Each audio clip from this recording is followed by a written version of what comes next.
for the latest. Simphiwe, thank you for your time. So what can we expect from this manifesto review? Indeed, good morning to you and good morning to the viewers at home. The ANC in the province of Kwazulu-Natal will be taking stock of some of its promises that it made during the 2019 elections to the thousands of ANC supporters that are expected to converge here. In fact, as I speak to you, the stadium behind me is starting to fill up, and I'm now going to introduce the provincial chairperson of the ANC here in the province of KwaZulu-Natal. That is Mr. Siboniso Tumamtomini. Thank you so much for your time.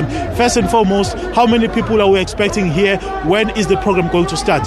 Morning to your good self and your viewers at home. It's true that we're expecting more than 20,000, but you know the reality is all the buses have been packed, all the comrades are willing to come here. I'm sure you know it's a big day. We're at the Harry Gwala Stadium. We're here to give our salutation to Comrade Harry Gwala, the Lion of Midlands, to Baba Moses Mabhida. So you know it's going to be packed because a lot of things have happened in the province of KwaZulu-Natal. There are new corridors that haven't built since Babu Ndebele's era. You know, there were no corridors from Sunfates to Maritzburg. There was no corridor at that particular time. From Pietermaritzburg to Vryheid, there were no corridors. All those roads have been built. There are new hospitals that have been built with billions. The International Convention Center in eThekwini, the Nkosi Albert Luthuli, the Pixley Kaseme, amongst other things, the Gateway Mall, the Pavilion Mall, all those things have been built by this government. So we're here to report that there was a commitment undertaken in 2019, but we trace it back in 1994, where we started as the ruling party to be in power. Let's look at that commitment that was made by the ANC in 2019. Would you say, as the ANC, that the lives of South Africans are better than they were 5 years ago?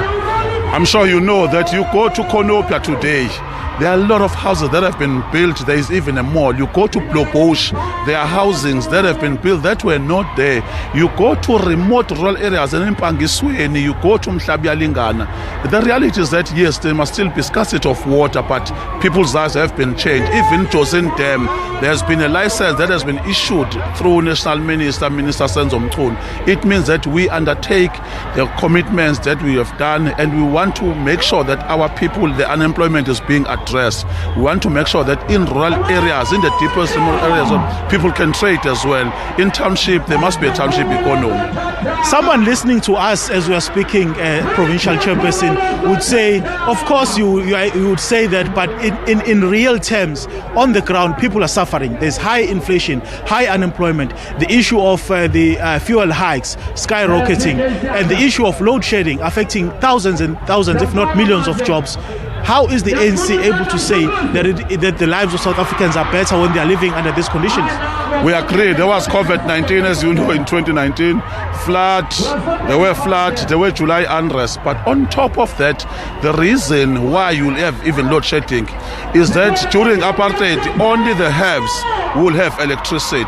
We are dealing with universally. You know that in our schools, almost 87% had no schooling process facility. But today, there is a lot of things. The IT have been addressed. So it's true that the unemployment is still there. But government, in terms of electricity, for instance, almost every household has electricity these days. We had to deal with the water piping almost everywhere, which is why that even the issue of dams have to be built, the reservoirs. Yes, we have done some of the things, but there are still more things to be done because the population, if you'll remember, in 94, almost we had something 37 million population. Today we're 1650 million. Yes, it means that there will be backlog because the project management in South Africa is dealing with a moving target. You build houses today, people move towards industrialized areas. This review report is coming, of course, at a time when the ANC is gearing up for the 2024 general elections next year. And the party in the province has not been performing well when you look at the recent by-elections. Are you not concerned as the ANC in this province that perhaps voters may not be having that confidence in you anymore? You know the dynamics of by-elections. We've been increasing our turnout. Take at Chaswell, for instance, the ANC have been getting 320. In the last by-election, we got 850. So we are increasing. In some other areas, in fact, you know that even the collusion of this opposition, even when they collude, because in some instances they contest as two parties, it means that we are dealing with those, but we are still beating them. You know, they are still being passing as we speak on true online registration, but we are not even crying foul, because reality on general election, we are going to win convincing, because you can't pass. You can't even buy people at that particular time. ANC is still the only vehicle that people still rely upon it, and they know it's the only solution to liberate them freely. But Mr. Duma, you are losing wards that were previously governed by the party. Surely that should be a concern for the ANC. The ANC is concerned on the issue of by-elections. You know, the issue of voter turnout always affects the ANC. Takes what, for instance, Ward 14 at Langalbalele, where we won. The IFP closed the gate for 2 hours because they thrive through violence. We are saying that we want a peaceful election, and you know that as long as we'll have a peaceful by-elections, peaceful elections, we are going to win convincingly in the province of Kwazulu-Natal. The results talks for themselves. Today, you go, Mkomazi Dam is going to be built for 25 billion. They've started the project. Kolo Kolo School is the state of the art. This government, as we are speaking, we are here.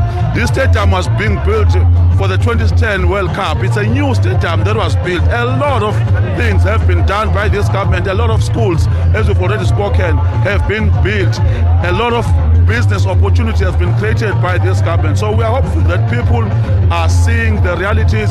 And in township like Umlazi, for instance, Umashu, people are complaining from time to time with the issue of service delivery. We are busy sorting that, which is why HLWIN has put aquatic pipes just to increase the scope so that they don't complain about water in the near future. Thank you so much for your time, sir. Thank you so much. That is the chairperson of the ANC here in the province of KwaZulu-Natal, Mr. Siboniso Duma, reflecting, of course, on the achievements and some of the failures of the ANC when it comes to governing this particular province of KwaZulu-Natal. Let me step out of the shot and I'll allow my colleague Tulani Ngobo to give our viewers a sense of what is currently happening. You can see some of the ANC senior leaders. I'm talking about Begicele NEC member, Besani, Sibongile Besani is also here. Earlier on, I also saw Dr. Joe Pasha, who is the minister responsible for health here in the country. But of course, that official program policy is going to commence any time from now,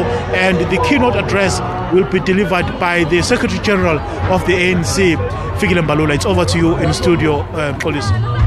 Simphiwe Makhanya out there for us. Thank you very much. We'll no doubt check in with you a bit later on.